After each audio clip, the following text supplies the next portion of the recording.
RJ Gross, North Dakota Game and Fish, upland game biologist.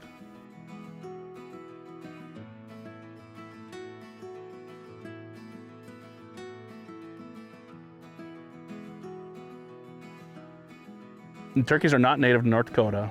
They were stocked, introduced in the early 1930s and 40s, but it didn't really stick until 1951, until the Isaac Walton League brought a little over 1,300 eastern turkey eggs from Pennsylvania, hatched them out up here and released them in Slope County, Dunn County, along river corridors in western North Dakota. And then we also, a few years later in the 50s, around 53, North Dakota Game and Fish traded 23 sharp-tailed grouse with New Mexico for six turkeys. They were Rio Grande turkeys, and they were all released in western North Dakota in Slope County, Dunn County, places like along the rivers where there was habitat.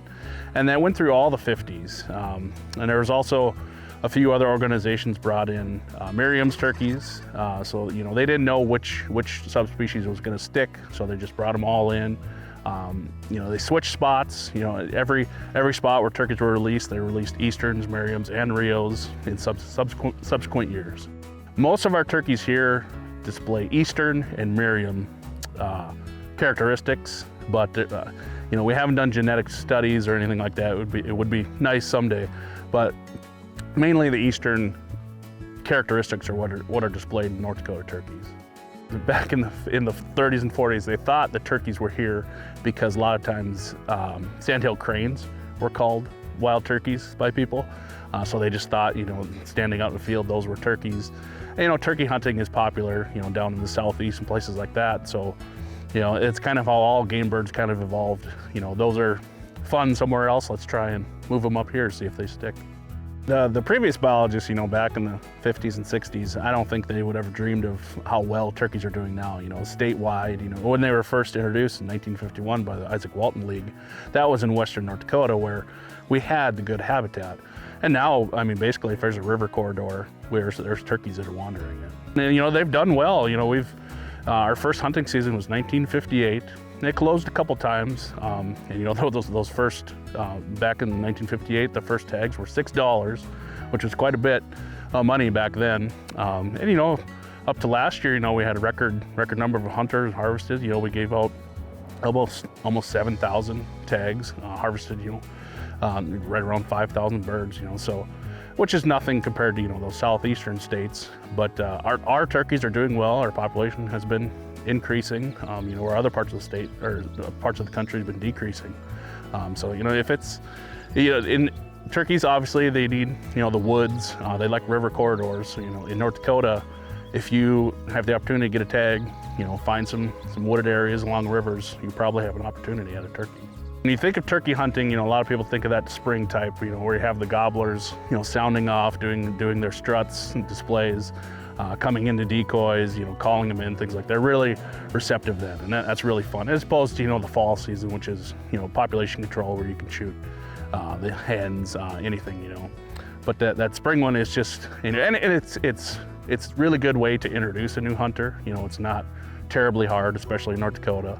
So, you know, you can sit a kid in a blind, you know, first time hunter or whatever. A lot of times, if you're in the right area, you can get a turkey to come in. It surprises me, you know, and especially in North Dakota, if you've been here and you know us, our winters can get really tough. But, you know, turkeys, they're pretty hardy. You know, they have, you know, great insulation in their feathers. You know, a lot of times, you know, they'll key in on food sources, you know, in those really bad winters where they'll go to farmsteads, food plots, things like that. So it's, I'm glad that they are hardy because some of our winters can be pretty tough in North Dakota. So, you know, one of the things that really sets North Dakota apart from other states is it's basically a resident-only season. You know, non-residents can't draw on the lottery. They can get leftovers after the fact, but only lets the residents do the hunting. I suppose, you know, a lot of the other states, you know, the southeast, or, you know, even, you know, Kansas, Nebraska, they have dominant non-residents. So that helps. And then also, you know, we do move turkeys. So turkeys, they can wander into urban areas, you know, get in trouble, cause problems, and, you know, even get into feedstock and livestock operations. The department will go trap those and transport them to WMAs that we manage across the state that have good turkey populations, and then obviously the habitat. So, you know, we try and augment the population that way. And we've been pretty successful. And we'll put markers on, put bands on all those turkeys. And, you know, people are really happy when they can harvest a banded turkey. And a lot of people don't know that we do that, but all the ones that we move, we put bands on them. Yep, there's only been, you know, it's not a highly researched species in North Dakota. We've done a couple research projects. One's going on right now, looking at the survival, you know, vital rates of turkeys, you know, how when's peak nesting, when's peak breeding, things like that. Just, you know, and survival, how they're doing year to year and their movements. We got right around a couple hundred turkeys that are marked right now.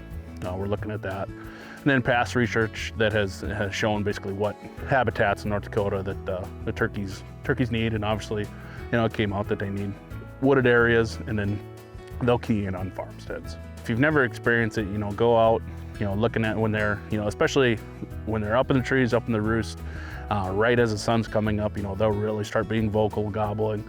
You know, they'll fly down, you know, they're a big bird and they're not nimble. They make a lot of noise. And then, you know, if sometimes I'll catch myself, you know, if a turkey's coming into the decoy, I'll be interacting with the decoy, you know, fight the decoy. It's something really cool to experience.